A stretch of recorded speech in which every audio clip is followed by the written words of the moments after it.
Constable here with New York News, and I'm delighted to have Coco Chanel here with me. Coco, I have a few questions if you don't mind me asking. Oh, I don't mind at all. Where did you get the nickname Coco? Well, in a song, there was a puppy named Coco, and it just kind of caught on for me. Gotcha. Okay, well your new fragrance, Chanel No. 5, is a very big hit now. What inspired the name? Well, I actually launched my clothing line on May 5th, so that's where I got it from. Very nice. You were recently put on Time's 100 Most Influential People of the 20th Century. How do you feel about that? Oh, I love all the people at Times. They're so kind. It was such a great honor. Well, we know that you love your fans, so Carl Langer from New York City asked, what would you change about your appearance if you could? Well, when I look in the mirror, I see a modern look, a modern woman, whatever that means. But if I could, I'd probably change my makeup because back in my day, it wasn't very good. Hello and welcome to New York News in the Morning. Today our story is about the New York Yankees, who won the World Series last night for the third time of the decade. Their large improvement can be accredited to superstar Babe Ruth, who last year broke the single-season home run record with 60. The Yankees swept this 1928 World Series 4-0, beating out a very good St. Louis Cardinals team. They simply overpowered them with an offense led by Babe Ruth, as always, and a young star named Lou Gehrig, who's sure to become one of the best in baseball. Babe Ruth's trade from the Boston Red Sox is the largest deal ever made in the sport of baseball. It has left many Boston fans bitter, but New York fans simply thrilled. This success solidifies New York's status as the best in baseball. The New York Mets have also enjoyed success in this decade, as well as the New York Giants, who have recently moved out west to San Francisco. Stay tuned with an interview from one of the Yankees' biggest fans who went to the game last night. I'm Emily Shadoki.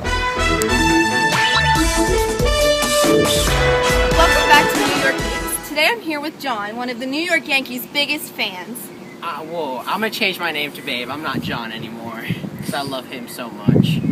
Well, that is dedication. So, you were at the championship game last night. How was that? Oh man, that was a great game. Every time the Yankees scored, whoo buddy, man, so good. The crowd was going crazy. It sounds like a great time. So, who's your favorite player on the team? Babe Ruth, of course. I mean, changing my name, you know. Love him. Why do you love so much about him? Oh my gosh, every time he goes up to the bat, oh man, he's just so good. He scores every time, home run, every day. Well, thanks for your time. And we hope the Yankees have much more success in the future. Thank you. Back to you, Katie, with the news story about the St. Valentine's Day Massacre. It all happened here, just yesterday, February 14th, 1929. 7 men lined up, shot, and killed. This occurred between two of Chicago's main gangs, led by Al Capone and George Bugs Morin. The 7 dead include Frank Gussenberg, Pete Gussenberg, John May, Albert Weinshank, James Clark, Adam Heyer, and Dr. Reinhard Swimer. The rival gang dressed up as policemen and made the 7 victims line up and killed them. Neighbors heard the chaos, and the policemen exited the building with the fellow gang members with their hands up. So it just looked like a police bus to fellow neighbors. Stay tuned for an interview with one of the neighbors. I'm here with one of the neighbors who witnessed all the chaos. Do you mind if I ask you a few questions?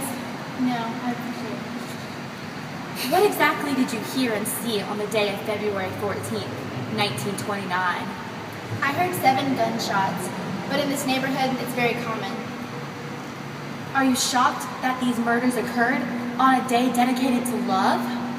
For sure. At the time of the shots, I was eating dinner with my husband for Valentine's Day, and we were rudely interrupted. Do you still feel safe knowing that George Bugs Morin's gang's headquarters is located right by your house? No, he's always been a suspicious neighbor, but I never knew how dangerous of a man he really was. What exactly do you know about Al Capone? and George Bugs Morin. They're very dangerous men that can't be trusted and need to be caught. If you know anything about either of these men, please contact us at the number below. Any information will help.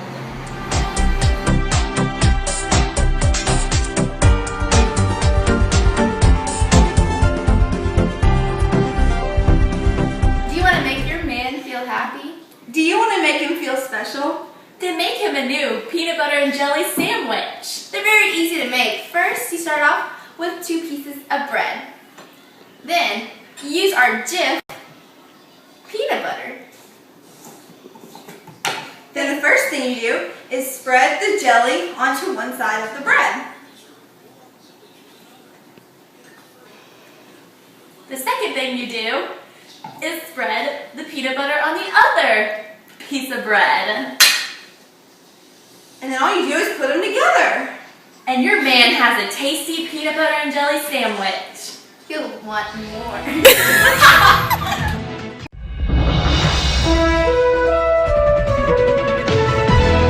1920s have been known as a time of no worries.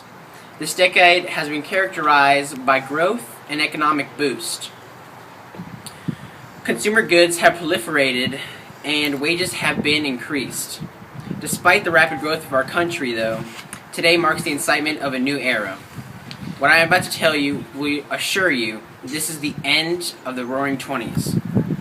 Yesterday, or Tuesday, or better known by some experts as Black Tuesday, the United States stock market crashed. Since September 4th of this year, we have a fall of stock market prices. It was an indicator of some havoc, but it was not taken seriously. This extreme crash has been the worst in history. The American people are expected to take a big hit due to this crash. Unemployment rates are expected to go up over 600%. And unfortunately, we are not the only ones. We have affected other countries like Great Britain, Germany, and France. Some of them are expected to reach unemployment rates of over 200%. Cities, those especially dependent on major industries, are expected to be hit hard due to inflation of prices. I'm here with Mr. Phillips, CEO of Ford. Mr. Phillips, the stock market has reached a low, a record low today on Black Tuesday. Did you see this coming? Well, actually, not exactly, but we did see our sales start to decline over the last 6 months. We knew something was going on in the market, and there's a lot of fear out there, but we really didn't see this coming. We knew something was wrong, but we didn't really realize it was as bad. Okay. And what is Ford's plans for the future regarding sales or cuts or something? Since we're kind of in a depression here, what are we looking for? Well, I guess our main goal is survival, so we want to make sure that our company survives, retain as many jobs as possible for our employees. So we're going to do the number one thing is we're going to consolidate a couple of plants, retain as many jobs as possible. Those that we have to lay off, we're going to keep on a retainer so we can hire them back as the market picks back up. So we're going to cut spending, consolidate. We're going to make sure that we're not overproducing so that our company is not spending more than really it needs to spend to survive during this black market. Thank you very much.